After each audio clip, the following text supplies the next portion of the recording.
The massive space station Hegemony's crown floated in the darkness between stars like a metallic moon. Its 50-kilometer diameter housed the most powerful beings in the galaxy. Inside its crystal chambers and metal corridors, 12 different alien species had gathered for an emergency meeting that would change everything. Speaker Zethkara stood at the center of the great chamber. Her body was made of living crystal that sparkled with inner light. When she moved, musical notes filled the air. She had lived for 3,000 years and seen countless worlds bow before the Galactic Council's power. Today felt different, though. Today, they faced something new. The other council members sat in their specialized seats around the circular room. The Vorak delegation floated in tanks of green liquid, their jellyfish bodies pulsing with thought. The Kethmori perched on metal branches, their 6 arms constantly moving as they calculated probabilities. The Zephyrians hovered as clouds of glowing gas, speaking through electronic translators. Each species was ancient, powerful, and completely sure of their place as the galaxy's rulers. The human situation has become unacceptable, Zethkara announced. Her crystal voice rang through the chamber like bells. For too long, we have watched these primitive creatures spread through space like a disease. Commander Vorak Prime's tank bubbled as he spoke. The humans appeared in our monitored space only 60 years ago. Their first faster-than-light ships were crude and barely functional. We classified them as a minor curiosity. That was our mistake, hissed General Kethel from his perch. We should have eliminated them then. Now they have established colonies in 17 star systems. Systems that belong to us by right of conquest. The holographic display in the chamber's center showed a map of the local galaxy arm. Blue dots marked human settlements scattered across what the Council considered their territory. Each dot represented millions of humans living on worlds the Council had claimed for future use. Their expansion must end, Zethkar declared. We have given them too much freedom, too much time. They have forgotten their place in the cosmic order. Admiral Vextar of the Hegemony Fleet spoke from his seat of black metal. His species looked like walking skeletons covered in dark armor. My scouts report that human ships have been detected near the Kepler mining worlds. They dare to approach our industrial centers. Impossible arrogance, spat Councilor Isis, her snake-like body coiled around her floating platform. No species has challenged our authority in 800 years. The last ones who tried became extinct within a single solar cycle. The chamber filled with the various sounds of alien agreement. Clicking, humming, bubbling, and electronic tones all expressed the same sentiment. The humans had gone too far. Zethkara raised one crystal arm for silence. The time for warnings is past. Earth and its colonies represent a clear threat to galactic stability. If we allow this insolence to continue, other species might think they can defy us as well. She moved to the central console and activated the long-range communication array. The massive station's transmitters could send messages across half the galaxy in minutes. I will deliver their final ultimatum now. The other council members watched as Earth appeared on the main screen. The small blue planet looked harmless from space. White clouds swirled over green continents and blue oceans. It was hard to believe that such a peaceful-looking world housed a species causing so much trouble. Primitive children of Terra, Zethkar began, her voice being broadcast across space toward Earth. You will listen carefully to these words. They will be your last warning. She paused, letting the weight of the moment settle over the chamber. Every council member knew what came next. The same words had been spoken to dozens of species over the millennia. Some had been wise enough to surrender immediately. Others had fought and died. You have 72 standard hours to withdraw from all contested star systems. Your colonies in the Kepler, Vega, and Centauri sectors will be abandoned. Your ships will return to Earth's solar system and remain there. The crystal being's voice grew harder, more threatening. Furthermore, you will submit to council oversight. Your military will be disbanded. Your faster-than-light technology will be surrendered. You will accept relocation to designated reservation worlds where your species can exist under proper supervision. Commander Varak Prime bubbled with satisfaction. The same terms we offered the Altarians. They chose wisdom and still live as our servants. The Regellians were less intelligent, added General Kethel. Their homeworld is now a museum to the price of defiance. Zethkara continued the transmission. If you refuse these generous terms, the consequences will be absolute. Your homeworld will be sterilized by stellar fire. Your species will be eliminated from the cosmic record. Every human life will end within hours of our deadline passing. She gestured to the weapons display, showing the station's massive planet killer cannon. The weapon had ended the existence of 14 worlds over the past 2,000 years. It had never failed to reduce entire planets to glowing debris. This is not a negotiation, she concluded. This is your notification of reality. The Galactic Council has spoken. You have 72 hours to comply. The transmission ended, leaving the chamber in satisfied silence. The council members began discussing the expected outcome with the casual interest of beings who had performed this routine many times before. How long do you estimate before they surrender? Asked Council Advises. 48 hours, predicted the Zephyrian Collective through their translator. Humans appear to have some intelligence despite their primitive nature. I estimate 36 hours, countered Admiral Vextar. Once they analyze our fleet positions, they will realize resistance is impossible. Zethkara moved away from the communication console, her crystal body reflecting the chamber's lights. It does not matter. Whether they choose slavery or extinction, the human problem ends in 3 days. Outside the station, the Council's vast fleet maintained its patrol routes. 300 massive warships moved between the stars like metal predators. Each ship could destroy a city with a single blast. Together, they had conquered half the galaxy. The council members began to disperse, returning to their quarters to wait for humanity's inevitable surrender. They had performed this dance of dominance so many times that the outcome seemed certain. Another upstart species would learn their place in the cosmic hierarchy. None of them noticed the small scanner readings on the edge of their detection grid. Tiny energy signatures that appeared for microseconds before vanishing again.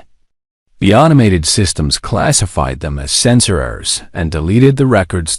In 72 hours, they would learn exactly how wrong their assumptions had been.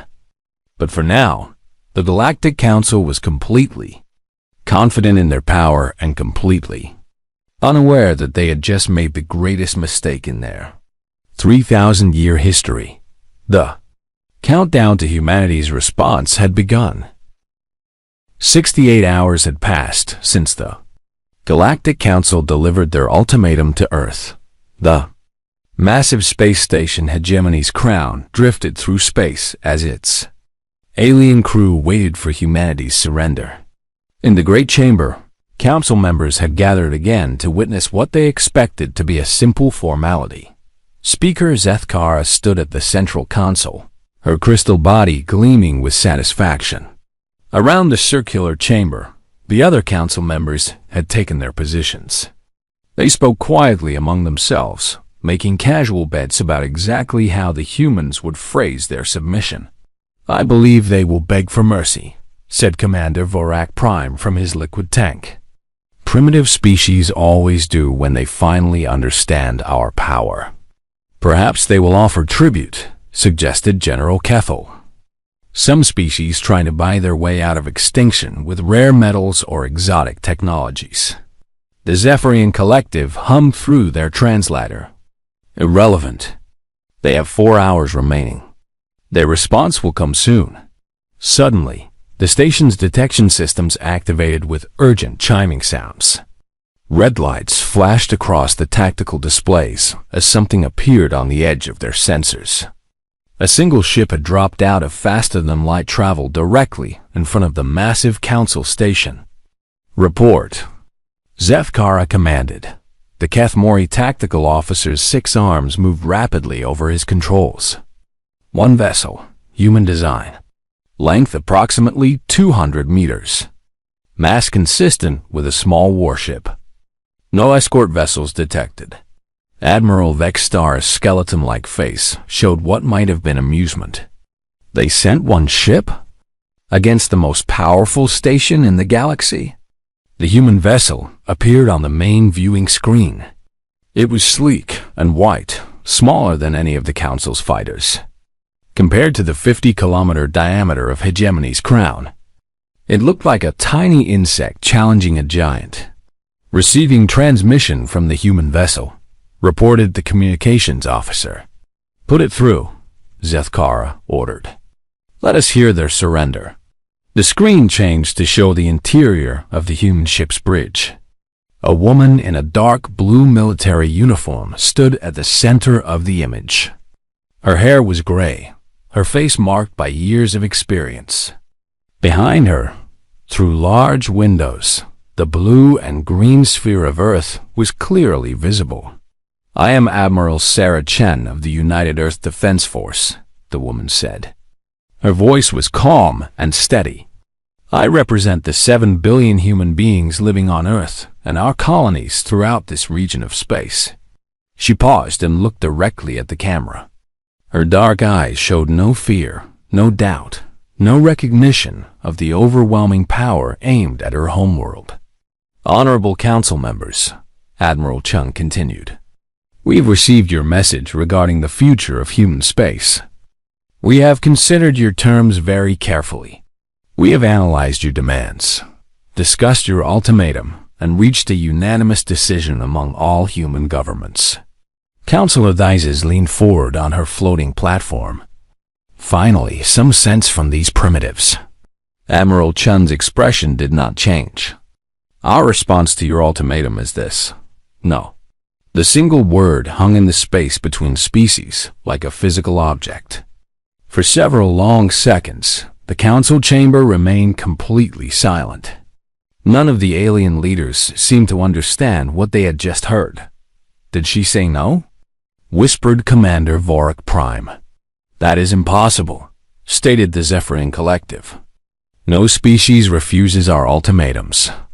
On the screen, Admiral Chun continued speaking, as if she had just commented on the weather, instead of rejecting the demands of the galaxy's most powerful civilization.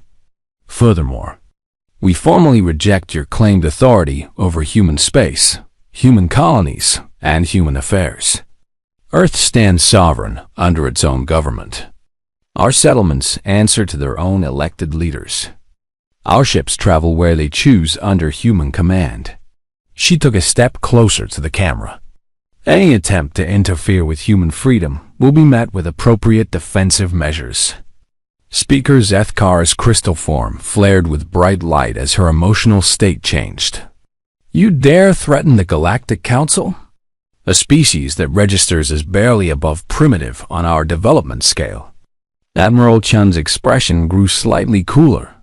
"We are not threatening anyone, Speaker Zethkara. We are simply informing you of our position. Humans do not make threats. We make promises." The words sent a strange chill through the chamber. There was something in the human woman's voice that did not match her species' supposed primitive nature. She spoke with the confidence of someone who held powerful cards. "Your arrogance is astounding," Zethkara replied. "You float there in your tiny ship, while the most powerful weapon in the galaxy aims at your homeworld. Do you not understand your situation?" "I understand it perfectly," Chun answered. "The question is whether you understand yours." Admiral Vextar's armor clanked as he leaned forward. "Explain your meaning, human." Chun glanced at something off-camera, possibly a tactical display. "In approximately 18 minutes, your primary weapon will be fully charged and ready to fire. You will attempt to destroy Earth as you have destroyed other worlds that refused to submit to your rule. A calm recitation of the timeline was somehow more disturbing than any dramatic speech would have been. That attempt will fail, she continued. After it fails, you will have exactly one opportunity to reconsider your position. I strongly recommend you use that opportunity wisely. General Kethel's 6 arms clicked in agitation. Impossible. Our planet killer has never failed. No defensive technology can stop stellar-level energy output. You are correct that no previously known defensive technology can stop your weapon, Admiral Chun agreed. However, you are operating under several false assumptions about human capabilities. She moved to stand next to one of the windows showing Earth. The planet looked as peaceful as ever, completely undefended against the massive weapon targeting it. For 97 years, Chun said, humanity has known about your existence. We detected your observation probes in our solar system shortly after we achieved faster-than-light travel. We have been monitoring your activities, studying your technology, and preparing for this exact conversation. The council members exchanged glances of concern. Their observation networks were supposed to be undetectable by primitive species. You believe you understand human capabilities because you have observed some of our ships and colonies, Chun continued. You have made your plans based on incomplete information. That was your first mistake. Zethkara's crystal form darkened. What are you implying? I am stating clearly that humanity is not the primitive species you believe us to be. We are something much older and much more dangerous than you have prepared for. Chun stepped back to the center of the screen. Behind her, Earth continued its slow rotation, apparently unaware that in minutes it might cease to exist. Your weapon will fire in 17 minutes, she said, checking a chronometer on her wrist. When it does, you will learn exactly who and what you have chosen to threaten. I hope you are prepared for that education. The transmission ended abruptly, leaving the council chamber in stunned silence. For the first time in 3,000 years, Speaker Zethkara felt something she had almost forgotten existed. Uncertainty. The human woman had spoken with too much confidence. Too much certainty about outcomes that should be impossible. Begin final charging sequence for the primary weapon, she ordered. Charging sequence initiated, confirmed the weapons officer. 15 minutes to full power. As the massive station prepared to demonstrate the price of defying the Galactic Council, none of its crew noticed the almost invisible energy signatures beginning to appear throughout their sensor network. Tiny blips that registered for microseconds before vanishing again. If anyone had been watching carefully, they might have realized that something was coming, something big. The great chamber of Hegemony's crown buzzed with angry energy as the council members processed what they had just witnessed. No species had ever spoken to them with such casual defiance. The human admiral's confidence was either incredible courage or incredible stupidity. In 15 minutes, they would know which dot speaker Zethkara moved to the weapons control station. Her crystal hands activated the primary firing sequence with sharp, angry motions. Around the chamber, holographic displays showed the massive cannon emerging from the station's hull like the stinger of a cosmic wasp. Final countdown initiated, announced the weapons officer. 14 minutes to full charge. Admiral Vexstar stood from his metal throne, his skeletal frame radiating satisfaction. At last, we remind the galaxy why no one challenges the council. Let every species witness what happens to those who forget their place. The humans have potential, mused Commander Vorik Prime from his liquid tank. Their technology showed promise. Too bad their leaders lacked wisdom. General Kethel's 6 arms clicked rapidly as he calculated targeting solutions. A clean shot. No asteroid fields, no stellar interference. Earth will be completely destroyed. Not even atoms will remain. On the main screen, the human ship UES Defiance maintained its position directly between the Council Station and Earth. Admiral Chun had not moved her vessel away from the firing line. She simply waited, as calm as if she was having tea instead of facing planetary annihilation. "Why does she not retreat?" asked Counselor Thysis, her snake-like body coiled nervously around her platform. Even primitive species have survival instincts. "Perhaps she believes her ship can somehow stop our weapon," suggested the Zephyrian Collective. Some species develop irrational confidence in their technology. Zethkar's crystal form pulsed with dark light. "Nothing can stop the primary cannon. We channel the power of an entire star through quantum focusing arrays. The energy output exceeds the total power generation of most civilizations." She gestured to the tactical display showing energy levels rising steadily toward maximum. The weapon had been tested on 14 worlds over the past 2,000 years. Planets, moons, space stations, entire asteroid fields. All had been reduced to expanding clouds of superheated plasma in seconds. 12 minutes remaining, reported the weapons officer Dot in the observation galleries around the chamber. Representatives of the Council's client species watched through reinforced viewing ports. These were the survivors, the civilizations that had chosen submission over extinction when faced with the same choice now given to humanity. They would witness another demonstration of why their surrender had been wise. The Altarian ambassador, a blue-skinned humanoid whose world had been conquered 200 years ago, spoke quietly to his aide.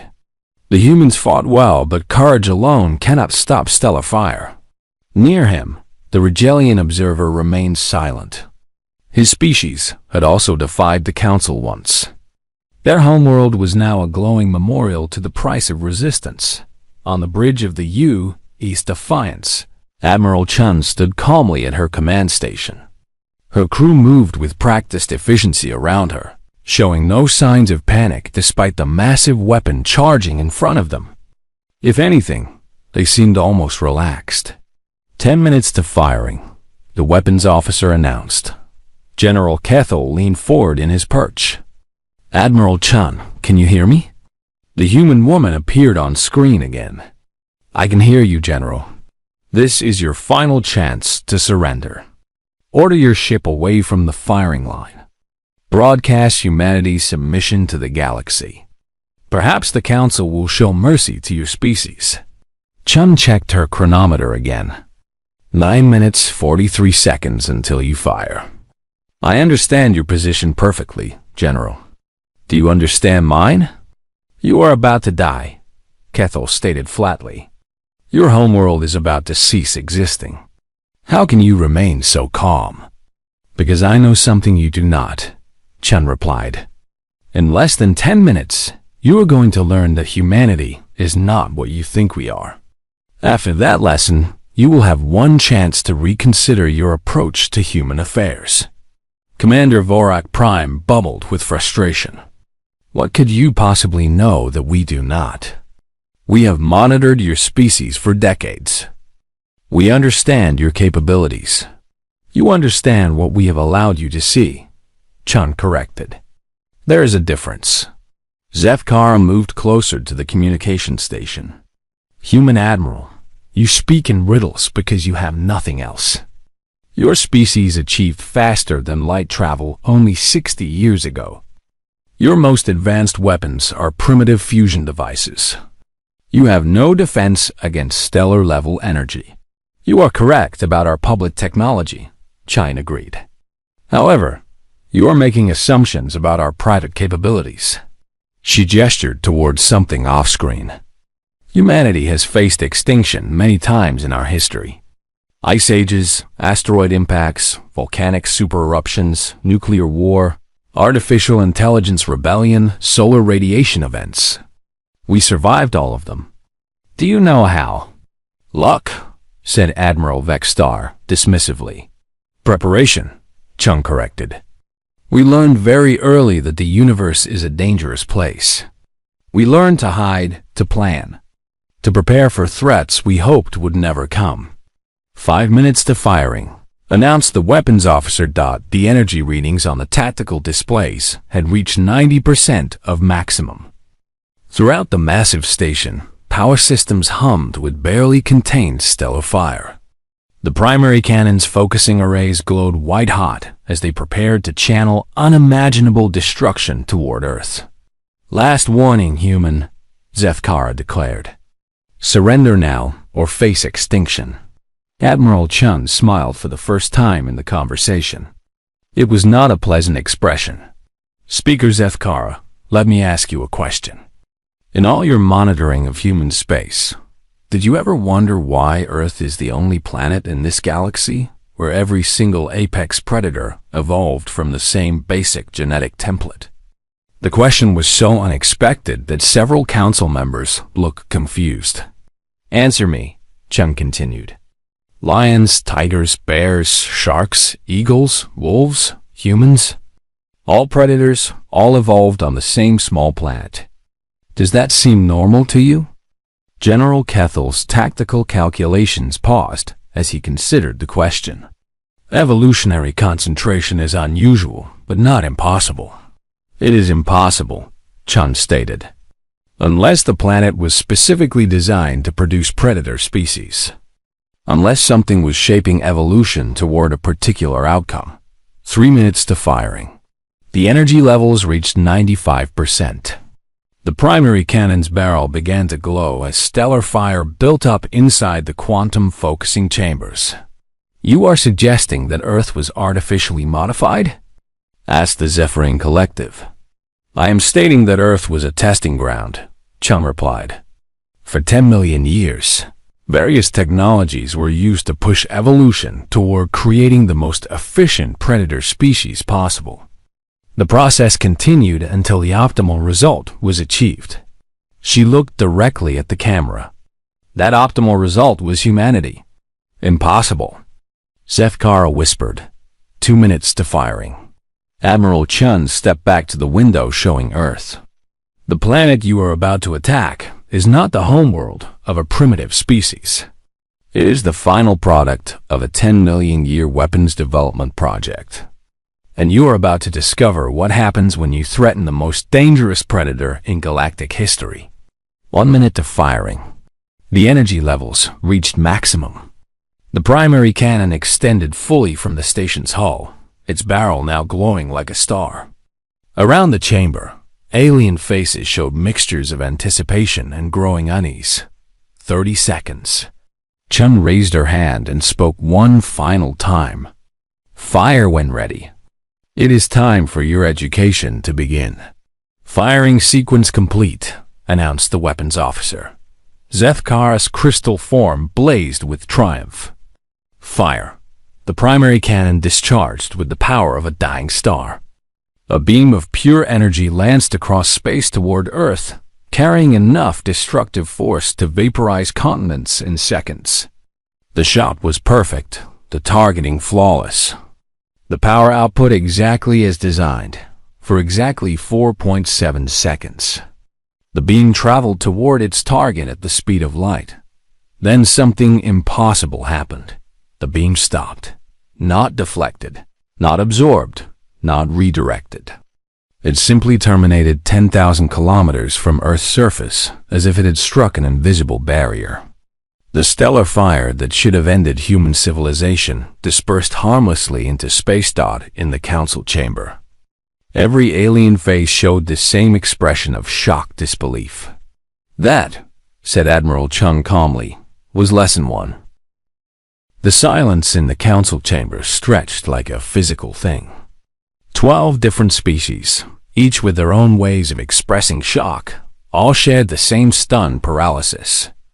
The impossible had just happened before their eyes. Their ultimate weapon, their guarantee of galactic dominance, had been stopped by something they could not understand. Speaker Zefkara stared at the tactical displays showing 0 damage to Earth. The planet continued its peaceful rotation, as if stellar fire had not just been turned against it. White clouds still swirled over blue oceans. Green continents showed no signs of the devastation that should have consumed them. Weapon status, she whispered. The weapons officer's voice shook as he read his instruments. Primary cannon functioned perfectly. Full stellar energy discharge confirmed. The beam traveled 4.7 seconds before stopping. Stopping how? Demanded Admiral Vextar. Energy cannot simply cease to exist. Unknown, sir. The beam terminated at exactly 10,000 kilometers from the target planet. Residual energy dissipated into background radiation. On the main screen, Admiral Chun stood calmly on her ship's bridge. Behind her, Earth looked exactly as it had before the attack. No scorch marks, no atmospheric disruption, no indication that the most powerful weapon in the galaxy had just been fired at it. Lesson 1, Chun said, her voice cutting through the shocked silence. Earth has been protected by defensive technology you do not understand for longer than your council has existed. General Kethel's 6 arms clicked frantically over his tactical controls. Run full spectrum analysis. Find a defensive system. There must be hidden installations, orbital platforms, something. Scanning, reported the sensor operator.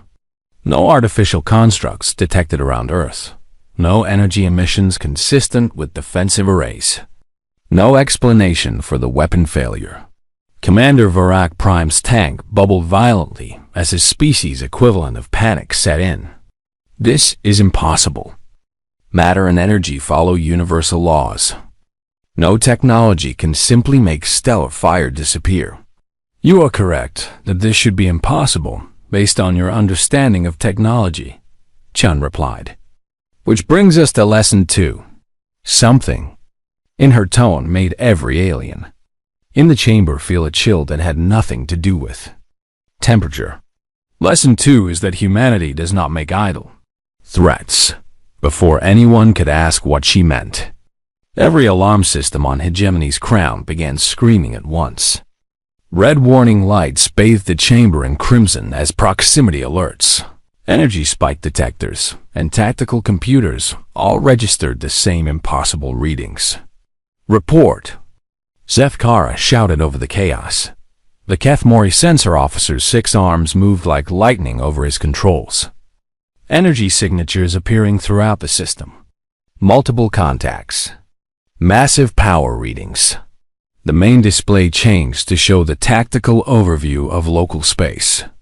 Dots of light were appearing around the council station, around their fleet positions, around everything they considered secure. The dots multiplied rapidly, covering the screen like a spreading disease. How many ships? Admiral Vextar demanded. Still counting, the sensor officer replied. His voice cracked with strain. Current total, 400 contacts. 500. 700. The numbers kept climbing as more human vessels became visible throughout the system. 1,000 contacts confirmed, the officer announced. Still detecting more.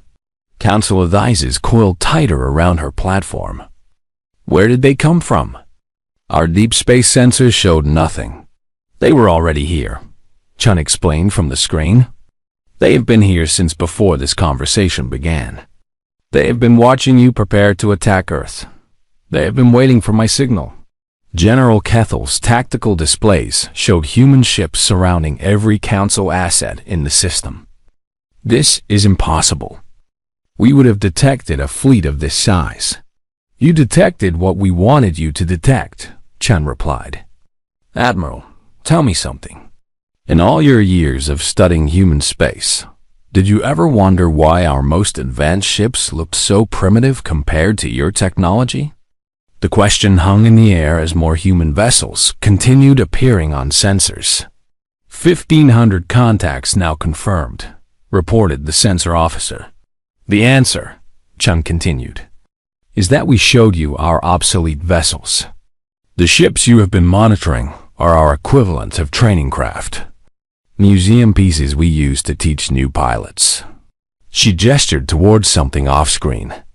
The ships surrounding you now are from our actual fleet. On the tactical displays, the council officers could see that these human vessels looked nothing like the crude ships they had been observing. These were sleek, advanced craft that seemed to bend light around their hulls. They moved with impossible precision and showed energy readings that made the council's most advanced ships look primitive. 2,000 contacts, the sensor officer announced. His voice was barely a whisper. Admiral Vextar stared at his displays in growing horror. "How long have you been watching us?" 97 years, Chen replied without hesitation. "Since we first detected your observation probes in our solar system. We knew this conversation would happen eventually. We've been preparing for it since before most of your current leaders were born." The tactical situation was becoming clear to every council member. Human ships had surrounded not just Hegemony's crown, but every council vessel in the system. They had achieved perfect tactical positions without being detected until they chose to reveal themselves. "What do you want?" Zefkara asked. For the first time in 3,000 years, her crystal voice carried no authority, only fear. "We want to be left alone," Chun replied simply. "We want our colonies to grow in peace. We want to explore the galaxy without asking permission from self-appointed overlords."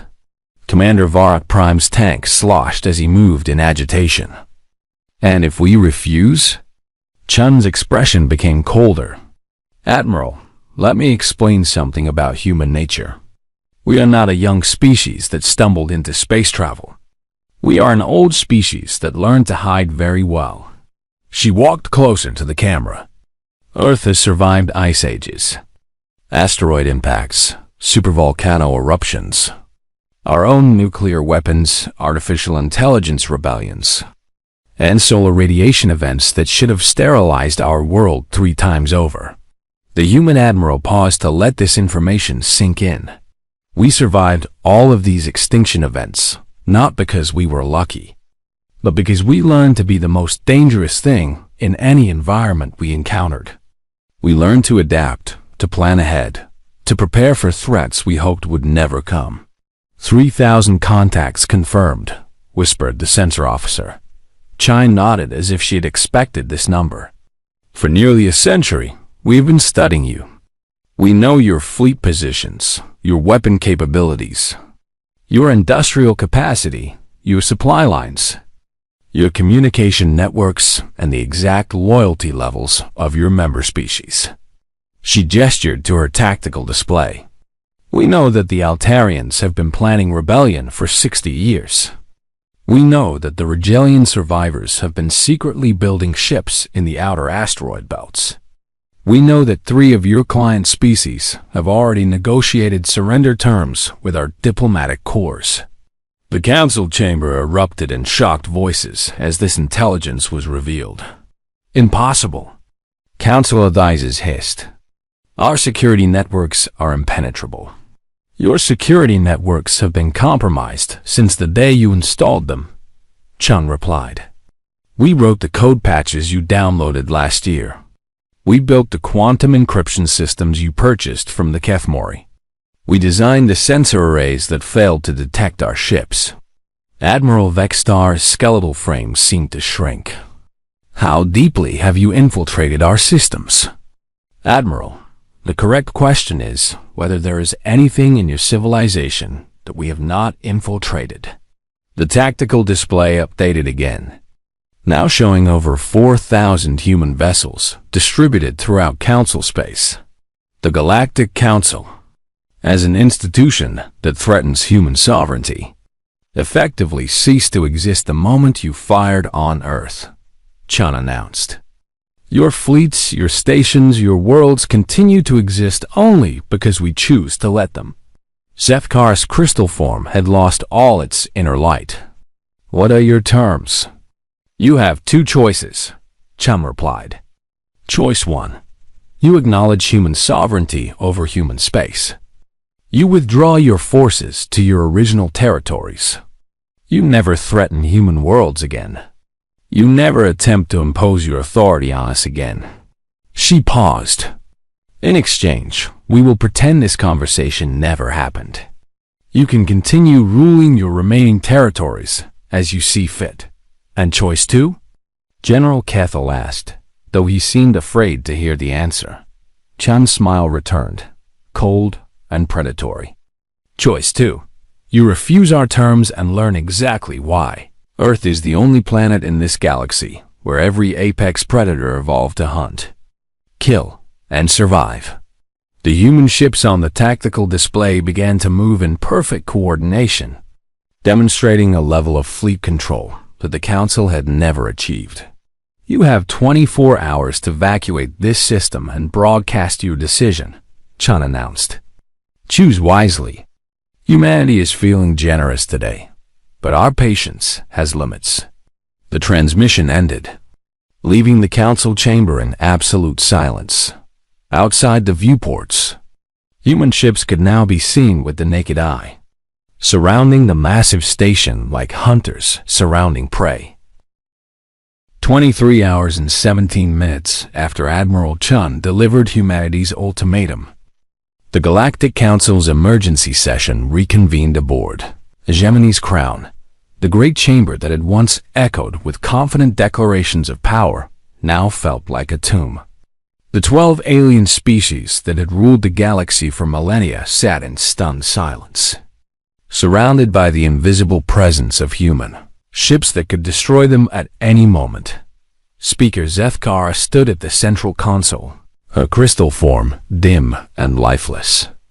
Around the chamber, the other council members showed their own species' expressions of defeat. Commander Varak Prime floated motionless in his tank. General Kethel's 6 arms hung limp from his perch. The Zephyrian Collective barely glowed through their electronic translators. The time has come, Zethkara announced to the chamber. We must vote on humanity's terms. Admiral Vextar's skeletal frame creaked as he shifted in his throne. How did we miss this? How did they hide their true capabilities for so long? We saw what we expected to see, replied Councilor Dizes, her snake-like body coiled tightly with tension. A primitive species with crude technology. We never considered that they might be deliberately appearing weak. General Kethel accessed his tactical displays one more time. The readings had not changed.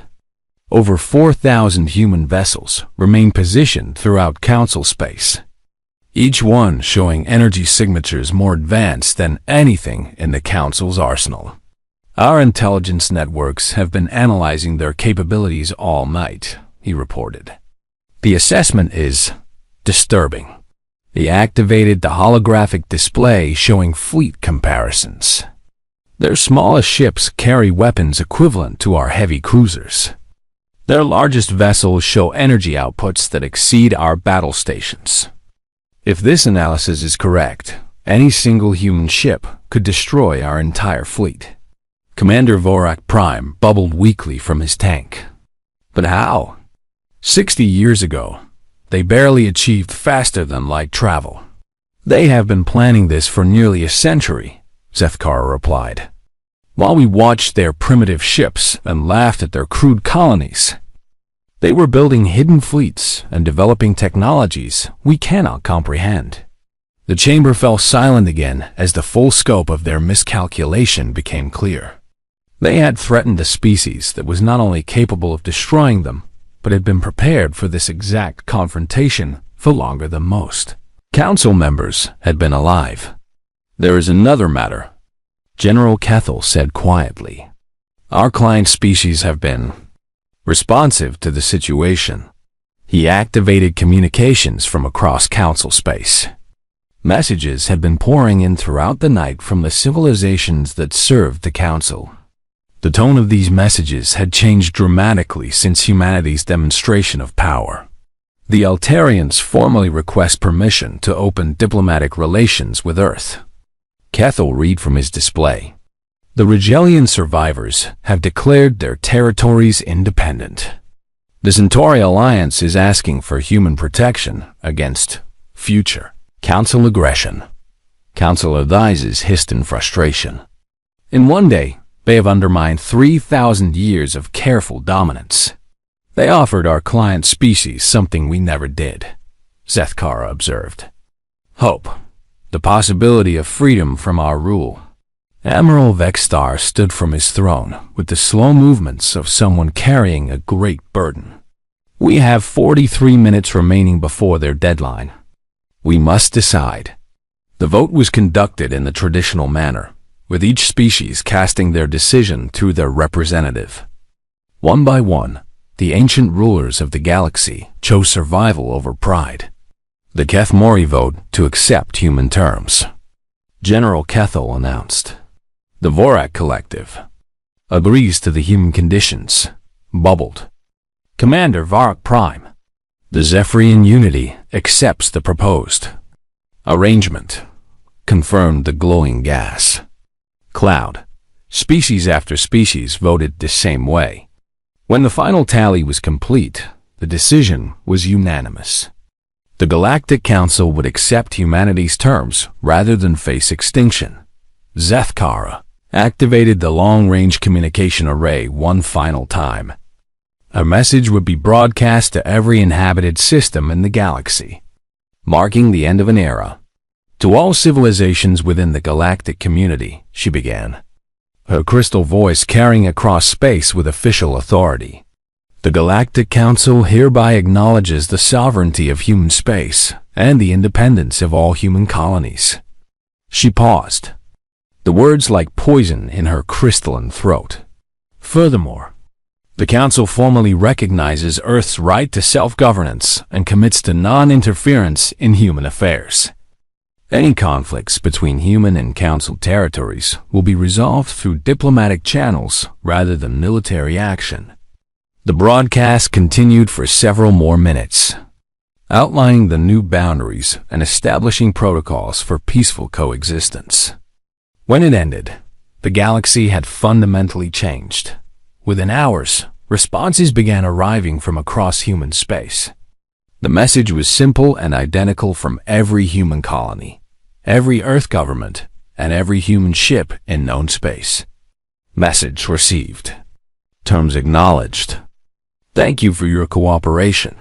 The response was signed by Admiral Chun on behalf of something called the Terran Defense Coalition.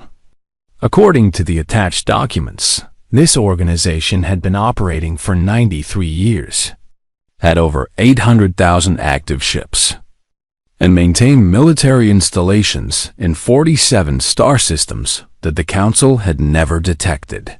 They played a century-long game, Zethkara said, as she read the intelligence reports. While we thought we were watching them develop, they were watching us prepare to threaten them.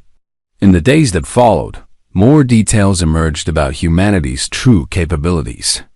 Their primitive colonies were revealed to be heavily fortified worlds, protected by weapon systems that made Council technology look obsolete.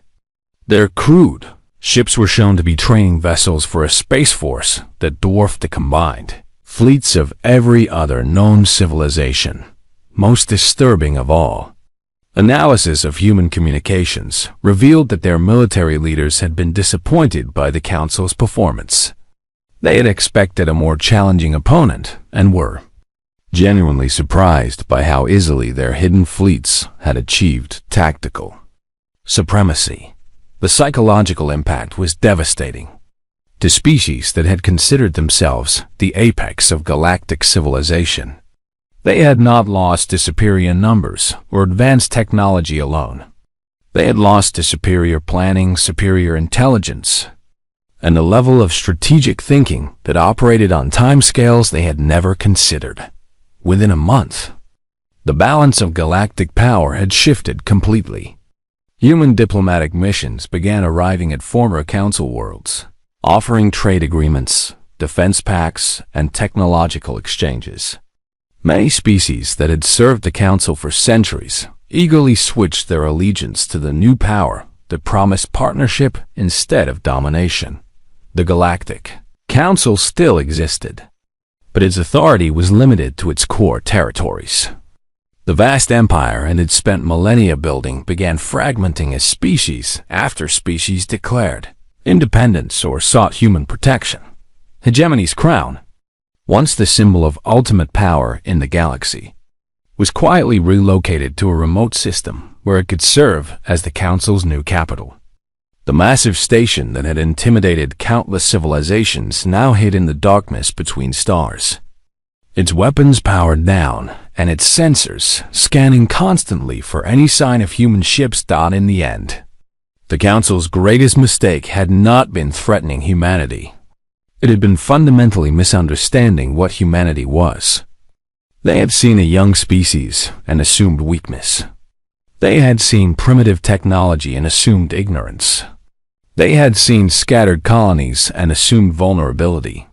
They had never considered that they might be looking at a civilization that had spent 10 million years learning to survive in a universe that kept trying to kill it. They had never imagined that such a species might view their threat not as an insurmountable challenge, but as simply another extinction event to be prepared for and overcome. Admiral Sarah Chun had tried to warn them. She had told them they were operating under false assumptions. She had explained that humans did not make idle threats. The Galactic Council had chosen not to listen. Now, as they governed their reduced territories and watched human ships patrol the space lanes they had once considered their own, they finally understood what she had meant. Humanity had not conquered them through violence or destruction. They had conquered them through the simple demonstration that they had been ready for this war before. The Council had even known it was coming. The galaxy had learned a hard truth that many civilizations discovered too late. Sometimes the species that looks weakest is the one that has had the most practice surviving. And sometimes the greatest predator is the one that has learned to hunt so well that its prey never sees it coming. In human space, Admiral Chun continued her duties as if nothing particularly significant had happened. When asked by reporters about humanity's sudden emergence as the galaxy's dominant power, she simply smiled and said, "We have always been exactly what we are." The galaxy just needed time to notice. Earth continued its peaceful rotation around Sol, protected by defenses that no one fully understood and watched over by fleets that had learned to move through space like ghosts. And in the depths of the void, human ships maintained their eternal vigil.